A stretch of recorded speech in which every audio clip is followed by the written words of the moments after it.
Hi, you. It's me.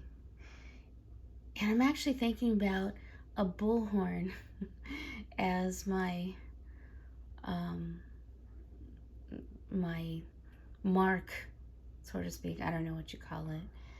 Um, just because, honestly, I have lived so much of my life saying nothing. And I just think that needs to stop, honestly. A lot has been going on this month, and I just wanted to say it, to spill it, because it's just frustrating for me, and maybe you can relate to it.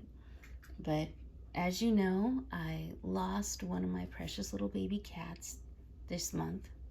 Try not to go into that because honestly, I'm an emotional person, but I hate being emotional in public.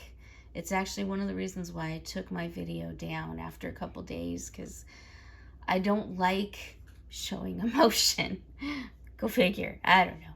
Anyway, that hit me very hard. Obviously, is anybody who has a pet, their family. Um, just maybe 4 or 5 days before it happened, uh, I got in touch with an old friend. This is somebody that I had known in the 90s, and he was studying for his bar, to pass his bar, and I thought we were really good friends.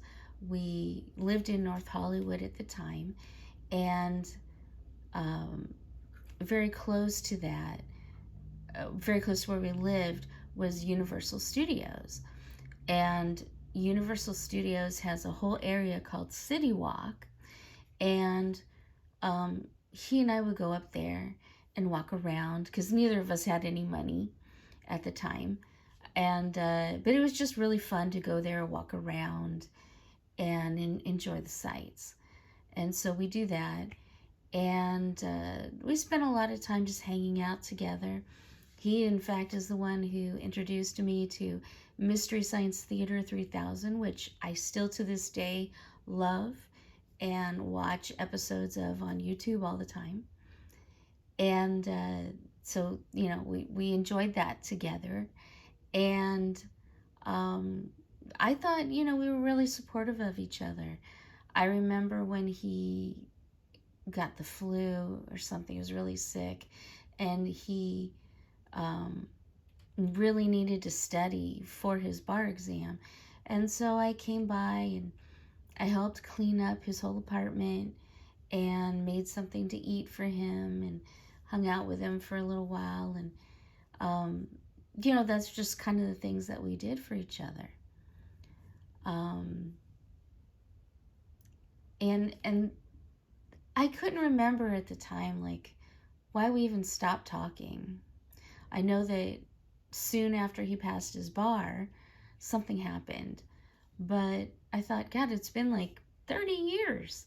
Why not, reconnect and say hello, see how he's been, see if he got married, if he has kids, all that kind of good stuff. Because I always love to hear when people have done well in their lives. It always makes me feel good.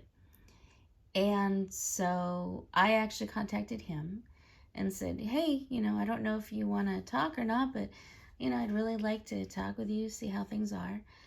And he sent me a message saying, oh my God, it's you. I'm so excited to see you. I've been thinking about you a lot too. I told him that as well. And I've thought about you over the years. And I just feel like, this is a sign from the universe, a good sign from the universe that we've connected. And he said that he'd love to talk with me. And he may not be able to see me face to face, but at least have a phone call. And I can understand that because, you know, with the economy and all, we're all busy. We're all trying to, get by. Being an attorney, I would imagine he's doing pretty well for himself. He lives in an affluent area. So, I'm just so proud. I just think that's awesome.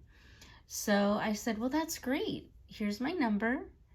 give me a call. You can, I told him, I work a lot, but if I don't answer, you can just leave a text as to when you want to call back, or I can call you back, whichever way you want to work it. And then I waited.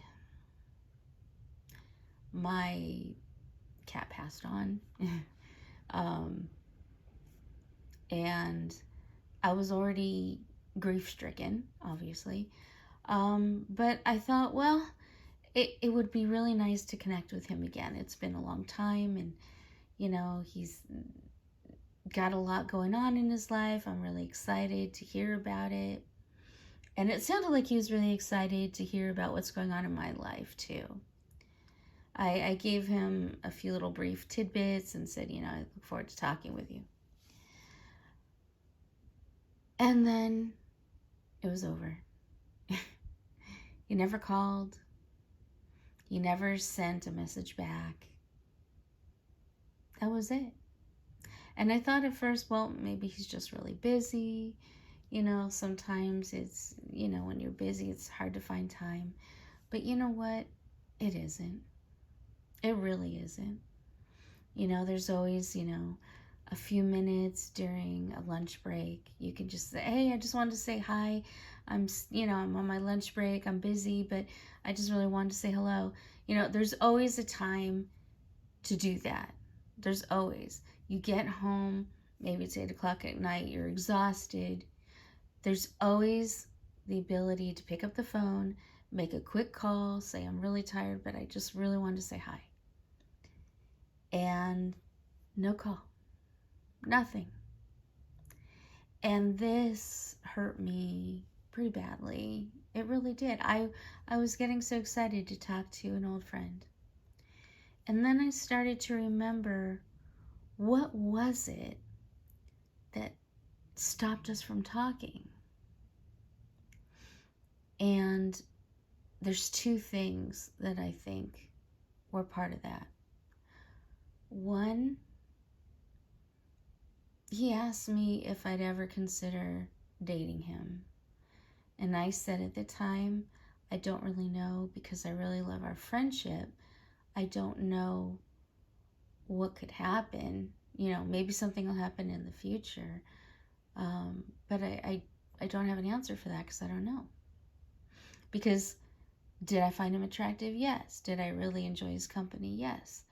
But I always thought of him as my friend, so thinking of him as something more, I wasn't sure about.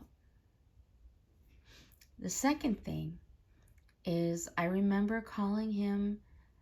I think I was calling him just to talk to him, to say hello. And he said that he didn't want to talk to me anymore, because we used to live in the same building complex. And the manager of that complex was a horrible gossip and just not a nice person at all. In fact, she was pretty vicious. And apparently she had made up some things that I had said. And I told him, I didn't say those things. That's not true. You should know that's not true. And he said he doesn't want to talk anymore, and hung up. And I realized something about that, because we had, done so much together, I thought, been really good with each other, I thought. And to believe in somebody's lie, why? Was it just an excuse to not talk to me anymore? Maybe he was mad at my non-answer? I don't know. I would have thought after 30 years that would have kind of gone to the wayside. Maybe not. Maybe he holds a grudge against me. But it just made me realize that sometimes it's better not to go back. Sometimes it's better just to cut things off. I had another experience with a girl that I was best friends with in high school. And she wanted to connect with me, hang out with me. We were around 20, 21 at the time. 20, I think. And she came by only because she wanted to beat me up. And I'm not kidding. She came by, a mutual friend of ours, dropped her off, and she came over to me to beat me up. And why did she want to beat me up? Because she thought 4 or 5 years ago that I stole her boyfriend. What had really happened? Her boyfriend hit on me, and I said no. And then I told her because I wanted her to know that she deserved a better guy.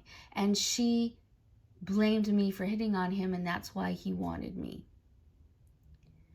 And keep in mind, I found out later that they weren't even together. She just wanted to be together with him. And I understood that. But why would you want some scumbag? You know, that I didn't understand. And I guess for all those years, she was so angry with me for something I didn't even do. She wanted to beat me up, and I just walked away from her, and I said, get away from me, goodbye. And I just went back into my home, and that was it. Sometimes you just can't connect with people, even people you thought were really good friends, because as time goes on, you become different people. Not completely, but you have all these other experiences that you didn't share. And it is like a physical wedge. And sometimes it's better just to let that lie. Now, that's not always the case. There are times when you can connect with people and it's like you just talked to them yesterday, even though it was 3 years ago. There are people like that too. And that always feels really good. But in thinking about this particular one person that I tried to connect with recently, I thought of him and I thought, I haven't seen him in a long time. We've both had life happen to us. Maybe he has changed. I know I've changed in a lot of ways. And, why is it affecting me so much? There was a time when he and I were friends, and we were good friends, and we enjoyed that time. And I'm just going to look back on that and appreciate those memories. Do we need to connect now? I guess not. I guess it's not important enough to him to do it. And although it would have felt really good to have done it, I mean, in those 30 years, it didn't affect me. I thought about him from time to time. I wanted to connect, but I didn't really know what to say. And I guess now it doesn't really matter. We had that time. It was a good time. And you just move on. In fact, I'd moved on without even realizing I had moved on. And that wound closed. Because it doesn't matter if he talked to me or not. Like I said, I still have those memories, and they were good memories. And so I just appreciate that and move on. But it did hit me hard, and I think a lot of it was because I have been grieving. So I haven't been in a great mindset. But thinking it over, it's okay that he didn't call me back. It's okay. We still had those great memories together, and I cherish them. And so we don't have more. That's okay too. I still have life, as far as I know. And I'm still doing my thing and, doing the best that I can to get by and enjoying my creative side when I have some time and just moving on. So I don't know if that helps anyone. Maybe it does, maybe it doesn't, but memories are okay to stay in the past. They don't have to be present. And it's still okay. Anyway, that's all I got to say.